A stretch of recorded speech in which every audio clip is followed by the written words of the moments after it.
The Chicago Bears will be out in full force at the NFL Scouting Combine this week in Indianapolis. So let's get to know some of the draft targets that have the most to gain and the most to lose with their on-field testing.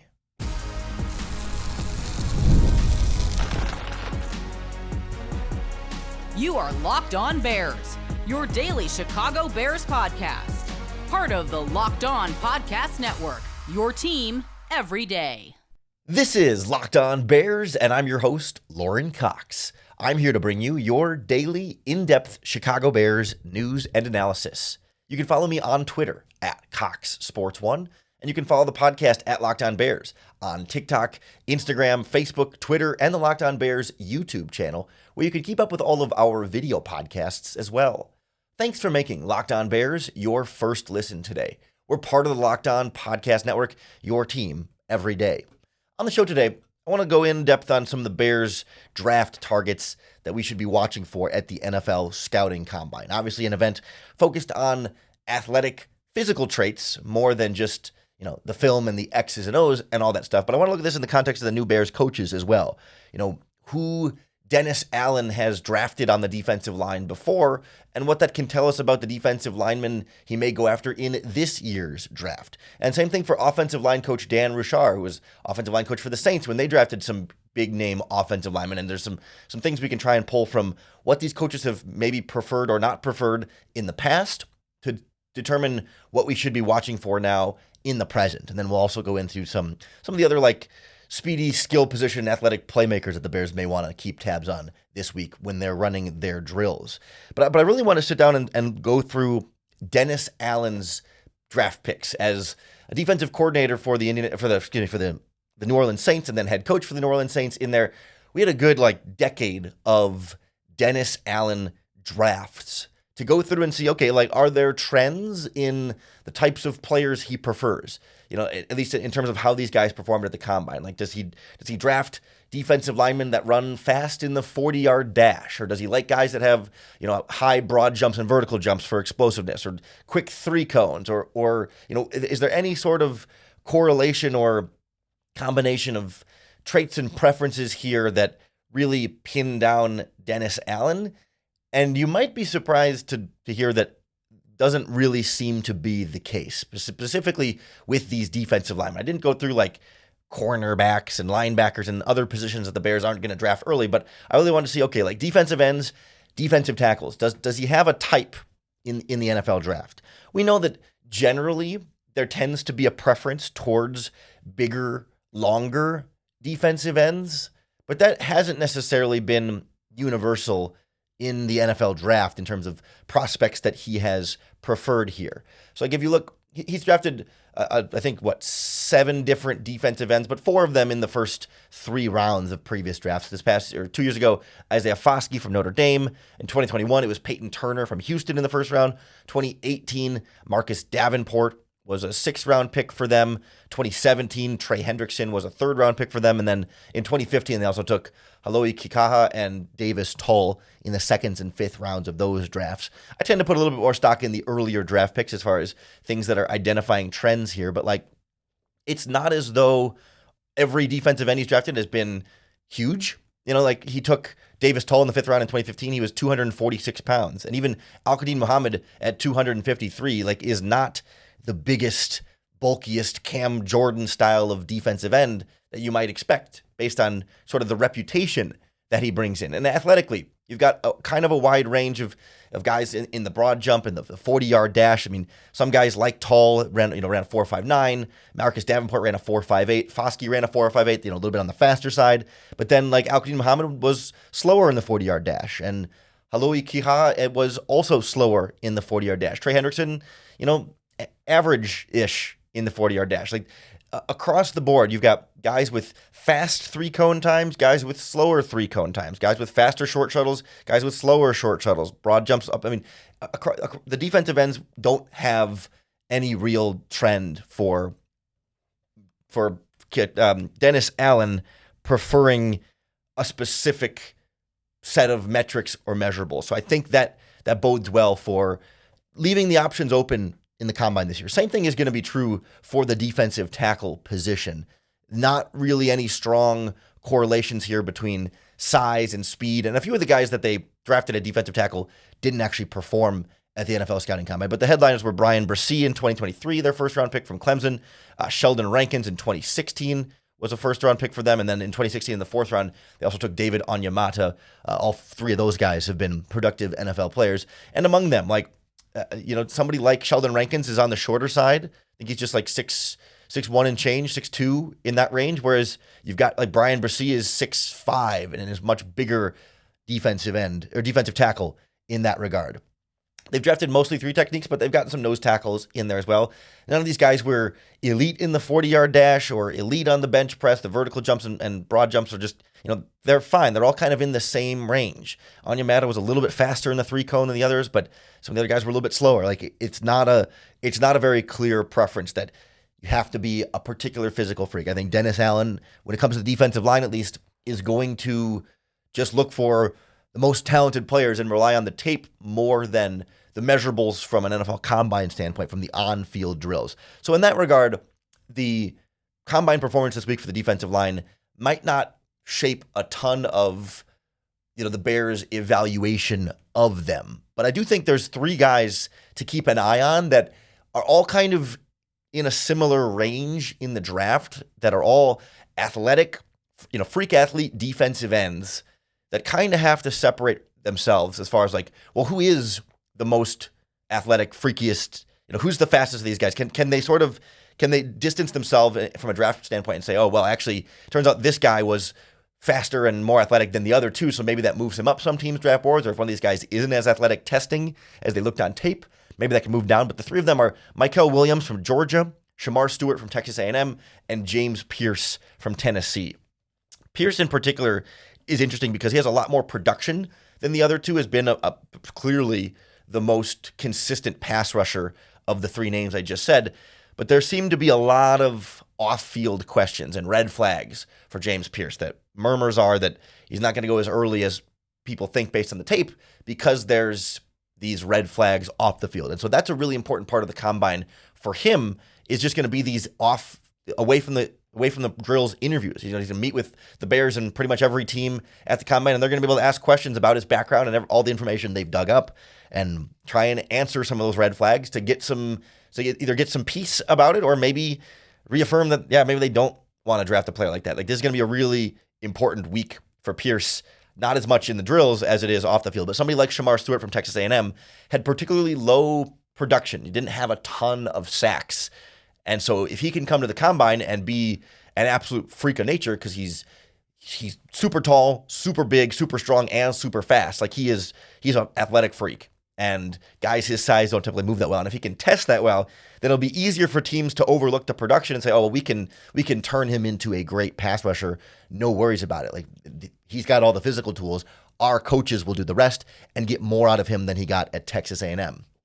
And then on the interior defensive line, real quick, before we move on to the O-line, I'm really most curious to see both of the Michigan defensive tackles. Mason Graham was more of their three technique, and then Kenneth Grant was more of their nose tackle. Both those guys are great athletes, and I want to see, Mason Graham's obviously going to be the first defensive tackle taken off the board, but it's a question of, does he go top 5 or top 10? Could he be there when the Bears pick? It seems unlikely at this point, but it's more is he in the top 5 or is he in the top 10? And can he move the needle based on his performance here? And then Kenneth Grant could play himself into being a first-round pick as well as a nose tackle. And this guy is like Travondre Sweat, but perhaps even more of he's not quite as big, but he's like 350. We'll see what he weighs in at, and moves really, really well for a humongous athlete of that size.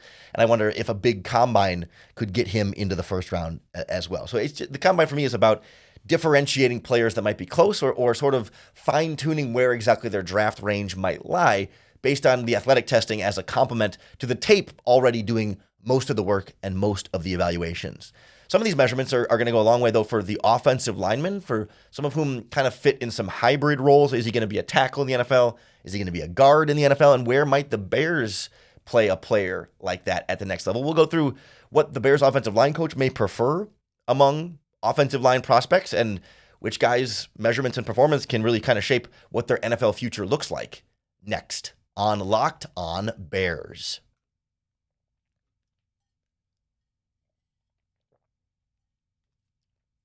just like we went through Dennis Allen's preference of players in the NFL draft and the different types of combine performances they may have produced, I wanted to do the same thing for the Bears offensive line coach, Dan Richard, because he coached for the New Orleans Saints for quite a while. Now, the big difference here is that he was offensive line coach, I think, for 4 or 5 of those seasons, but he, in some of those other years he was there, he coached tight ends for a little while. He was run game coordinator for a little while. So it wasn't as though, he was a 10-year offensive line coach where you have a huge sample size to be able to, kind of build up trends here that seem to kind of predict what the future might lie.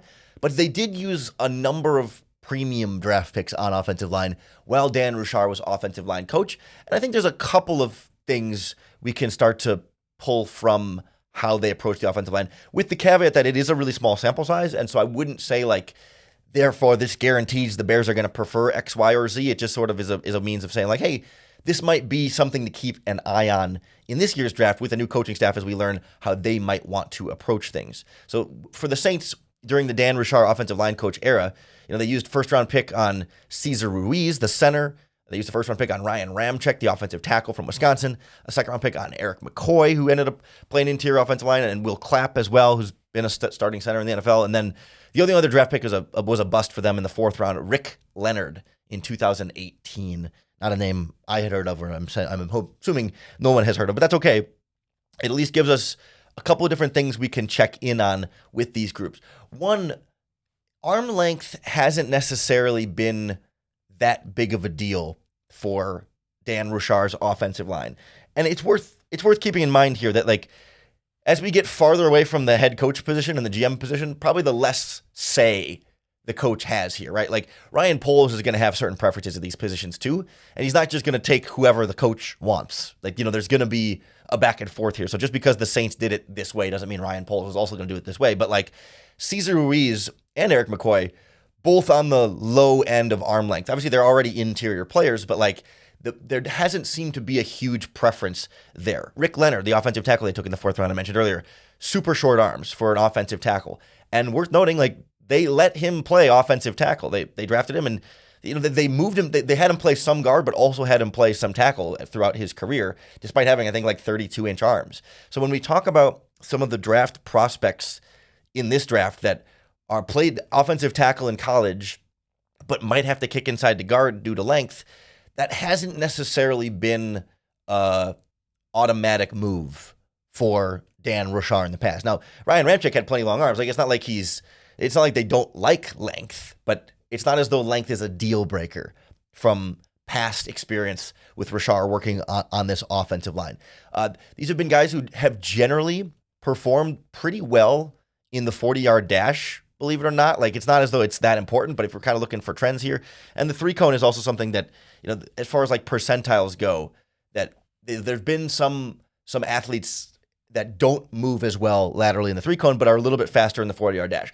I suspect that that's coincidence, and that they don't actually care that much how fast an offensive lineman can run 40 yards in a straight line. It doesn't feel like a particularly valuable drill to determine an offensive line success. But I think what's really going to matter here for the Bears offensive line coach and for the prospects working out is not the drills with a timer on them.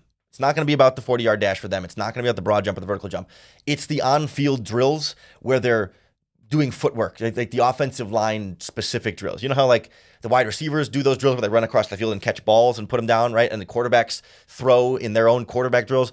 Offensive linemen do drills as well where they just kind of get in their stance and move back and forth, and they have a coach will be instructing them on how they want them to move.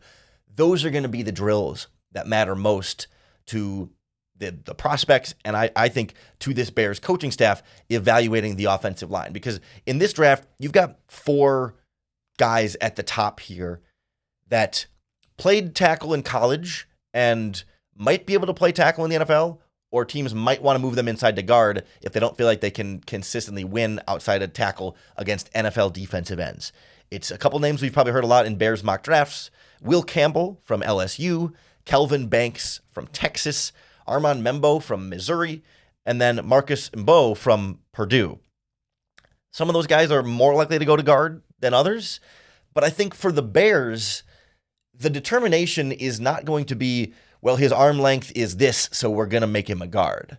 I think the determination is we're going to watch these guys shuffle their feet in those on-field drills and see how well they move, how well they can get out to the edge versus how quick in short spaces they are. Because really, it's more about their ability to cover ground out of their stance, right? It's the fear is that these super fast edge rushers are just going to be able to blow by them, use their length, turn the corner, and get to the quarterback.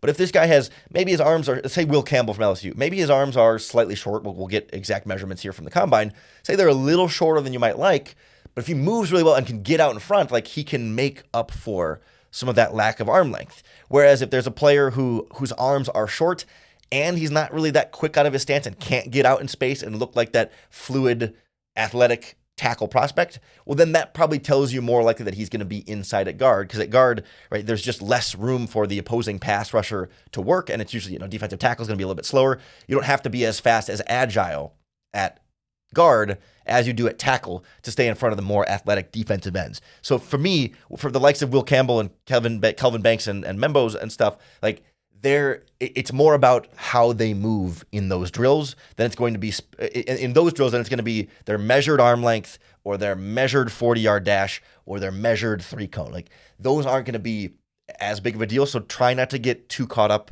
in those. Really, for any prospect, it's a good idea not to get too caught up in the combine, but especially I think for the Bears and what their coaching staff has preferred in their previous stops. Some of the other Bears coaches, haven't been in one place long enough to really kind of piece together a more cohesive style of like what they might prefer. Like the wide receivers coach, Antoine Randall, like he's in Detroit for a couple of years. They didn't draft much besides Jamison Williams. Like the sample size ends up being a little bit small there. Or Eric Bieniemy at running back, he drafted a couple running backs in Kansas City, but he bounced around a lot, and it's hard to pin down some other trends there. But I do want to look at some other prospects who maybe it's less about what the Bears want and more about, hey, like, can the combine separate guys that might be close on tape and might have similar skill sets and similar abilities, but can one just demonstrate that he's a little bit faster or a little bit better athlete than others, or on the other end, maybe demonstrate that he's not nearly as good of an athlete as we thought he might be. So we'll go through some running backs,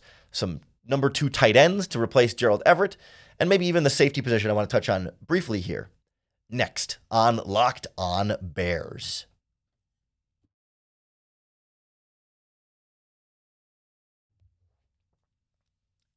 The Bears need to upgrade with some skill position talent at some point here, mostly just depth, at running back or at tight end or wherever. Like there's a few positions like that aren't as premium for the Bears, aren't as huge of needs. Obviously, offensive line and defensive line are the big things Ryan Poles needs to hit this offseason. That's where we wanted to focus a lot of our NFL Combine thoughts today, and that's why I kind of did a deeper dive there.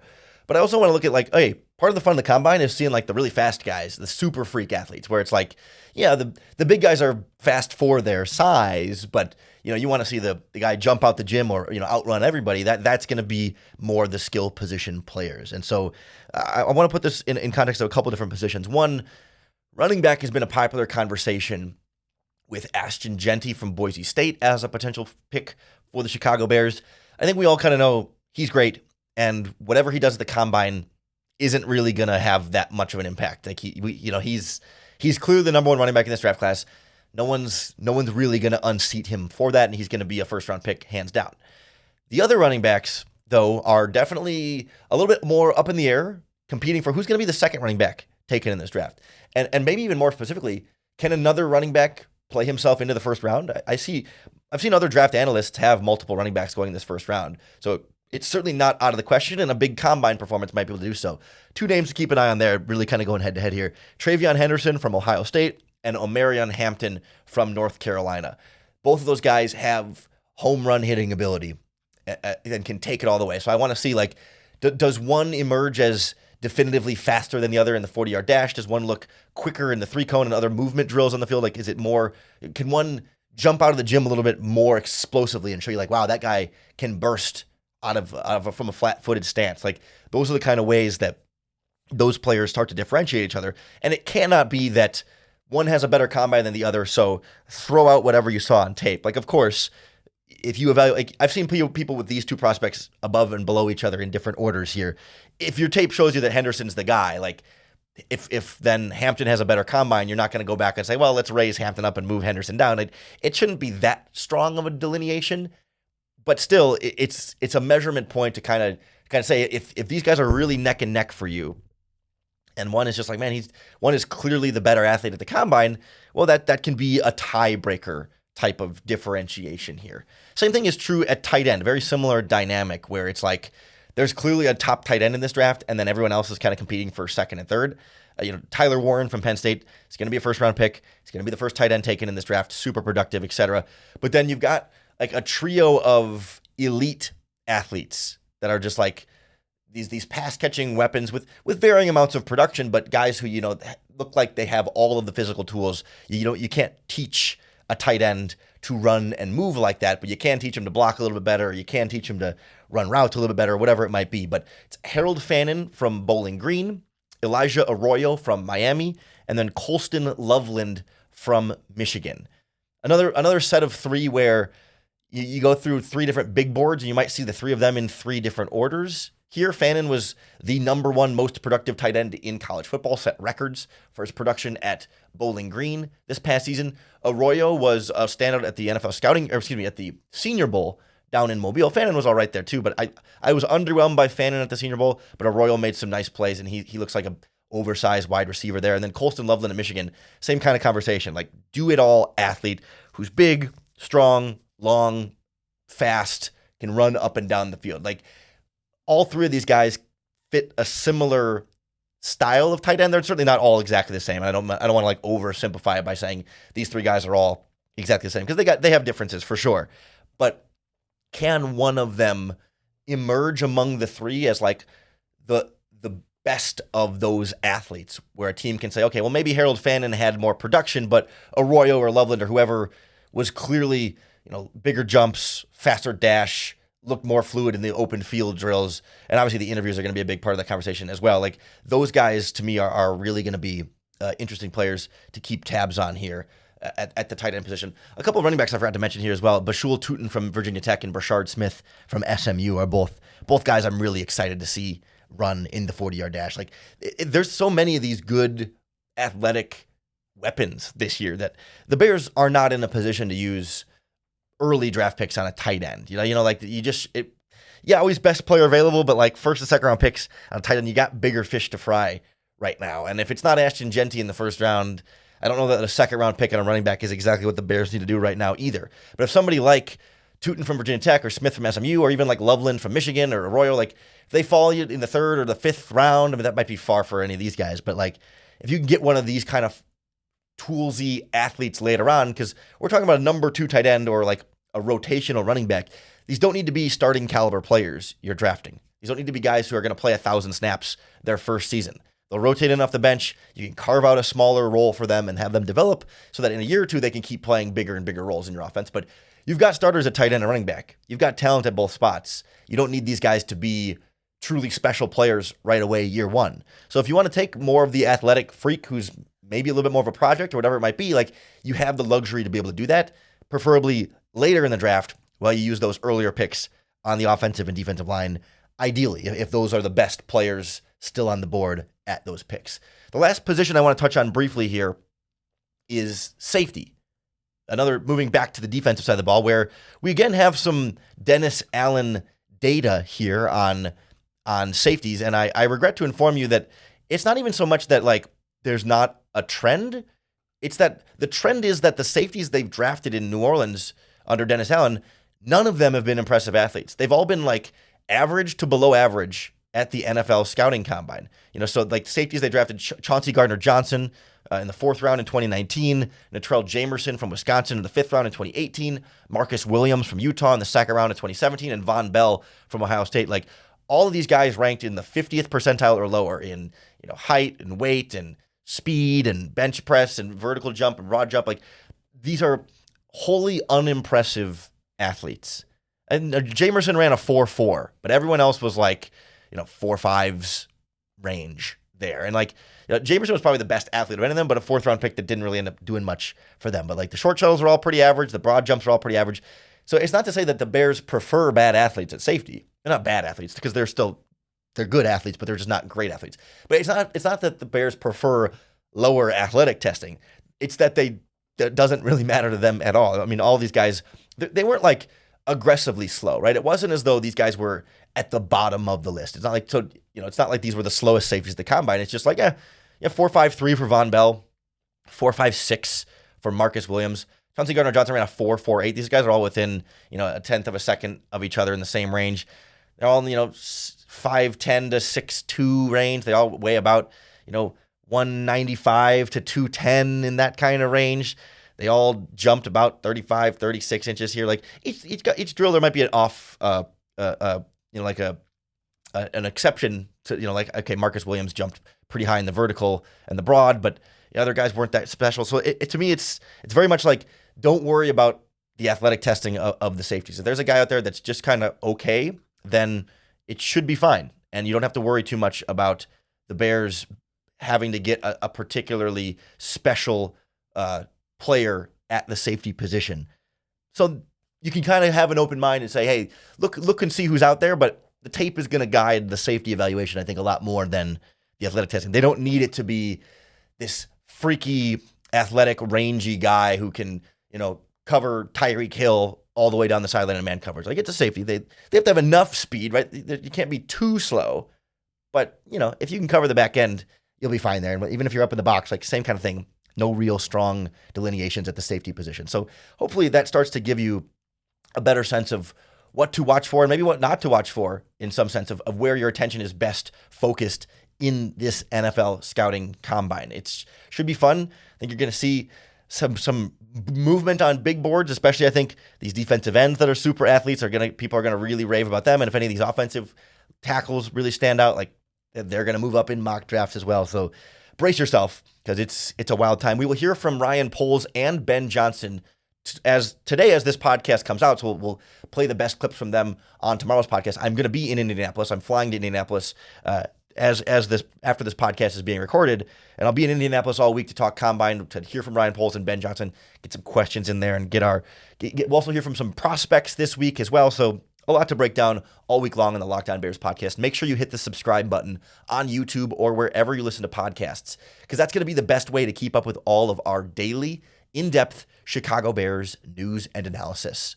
Thanks for making Locked On Bears your first listen today. We're part of the Locked On Podcast Network, your team every day. If you're looking for a second listen, check out Locked On NFL, where I co-host Tuesday mornings podcast with Tyler Rowland every single week, and they do an afternoon show as well. It comes out twice a day, Tyler in the morning, Tony Wiggins in the afternoon. So go check out Locked On NFL for more football talk. Coming back to Locked On Bears again tomorrow for another opportunity to bear down.